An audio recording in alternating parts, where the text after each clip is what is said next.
Guys, it's William with Calculation Chess.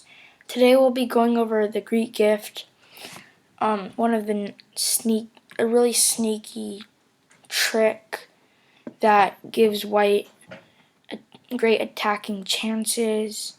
So it's played with white, and it starts off with, there's a couple ways you can get into the Greek gift, but probably the most common is the French opening.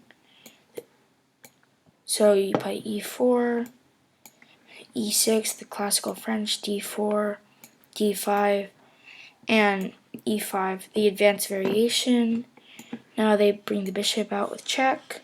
Bring your knight out, developing the knight. They can bring their knight here. You bring your knight out. They can bring their knight out.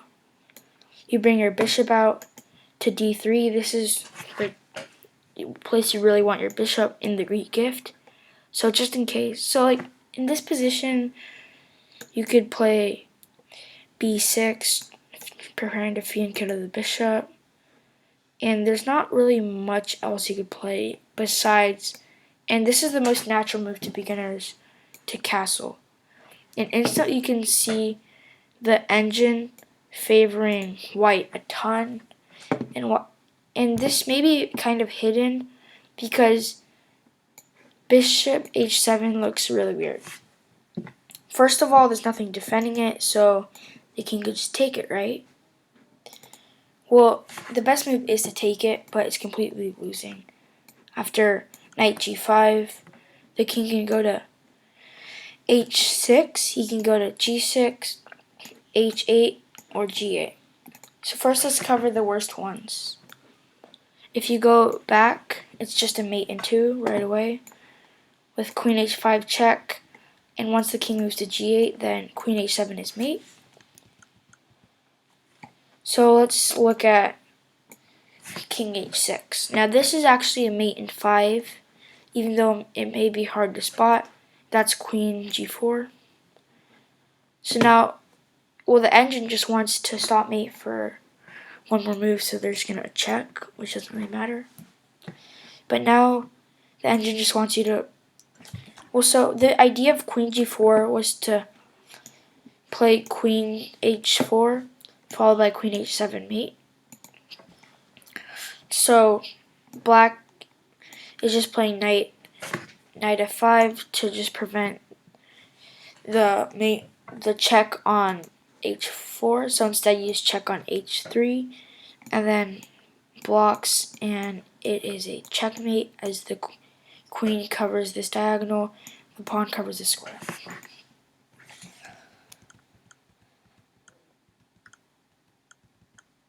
So if the king here in this position goes to, let's say the king just goes to g8, then you play queen h5, threatening mate.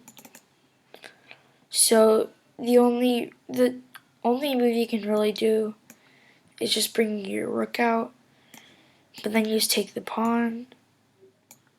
The king moves over and you give another check. And here, it's not a mate, and it's not a forced mate anywhere, but it's just a terrible position for black. You can play this queen h7 check when he moves over. He always has to be careful about, let's just say, if he moves the knight or something and isn't careful, then this is mate. So you would have to move back with your king, which is awkward. And now you can just play this queen f7 again, and when he moves over, you can just push this h pawn, open up this rook, and then the rook is just releasing havoc on the king. Also, another idea here is to play something like g4, f4, f5, bishop e2, queenside castle, bring the rook out, and eye the king. Or you could just bring this rook out instead. So let's just play it out. Let's just say they play a wait. Oh, so it's their turn. They just play a waiting move. Well, not now, but let's just say they play the king over. Then you just play g4. Let's say they play a waiting move again. Then you could play f4. say they play another waiting move like this, f5, and if you take, then this rook is coming over. Wait, no. Then queen h7, and the king goes over now. Then you could castle to bring the rook over, or you could just bring the rook over like this. Castling's probably better though, so just pinning the knight, and it's a terrible position now.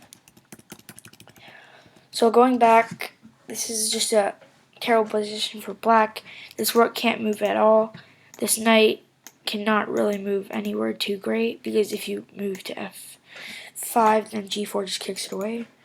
This bishop is really just stuck in all these pawns, and if you play g6, and if you kill the bishop, the knight and pawn are just going to block it, so the bishop is probably never going to see the light of day. This rook is just never going to get out. The queen can only go to e7, but that would just block in the bishop even more. You don't want to do that.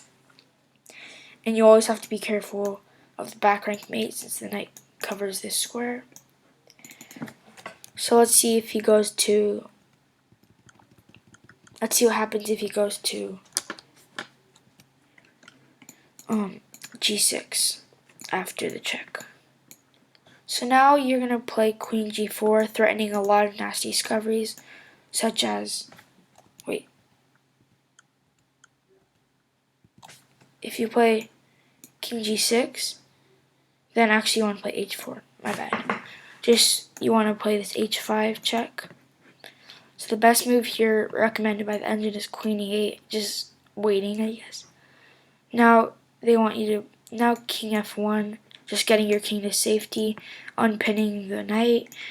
So you don't want to castle, because then your rook will get off this h file. So now once you play f6, kick away the knight. Now queen d3 check, knight f5 blocking, h5 check, king h6, and now you want to play, just take the pawn, g takes, and then you take this pawn with check, just opening up in discovery to the rook. Now king h7, and you just take the rook, winning the exchange. Well, now the engine actually wants you to play something like, it's a weird move, like bring the bishop all the way back, but it will actually serve as the best defender. But it's still just completely winning. You're up the exchange, of course, and that is completely winning. So we're going to see one more line, and that's if the king goes back, which is one of the worst things to do. If the king goes back, then knight g5, and then now it wants you to play, the engine wants you to play knight f5, which is just, the engine wants, if you don't see it right away, you're just losing a piece, because you can never take back due to queen h5 followed by queen h7 mate. So the engine will just give up a piece. Now once you play g6, bishop d3, f5, or king g7. Let's just say he plays king g7, h4, and you want to play h5, f5 now, h5 as planned, and now it wants you to play rook h8, simply stopping this pawn push, but you do it anyways, h6. Now if you take the pawn, then rook x h6, and king x, and then you get forked, so that's not good. So you don't take the pawn here. Instead you go king f8, try to run away somehow like this. I wouldn't really know how, but now they want you to play knight f3, just bring the knight back to defend the pawn one more time. And now bishop e7. As you can see, this bishop is just terrible. this rook doesn't have a great way of coming into the game. The king is exposed with this bishop can come to this square where it will attack the rook and be really useful. You have a passed pawn. You can bring the queen into the game. You can bring out your bishop and castle, queenside next. So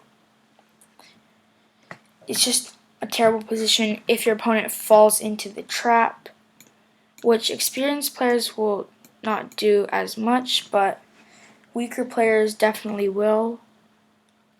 So this is just a great way. It's really fun too to beat your opponent really quick.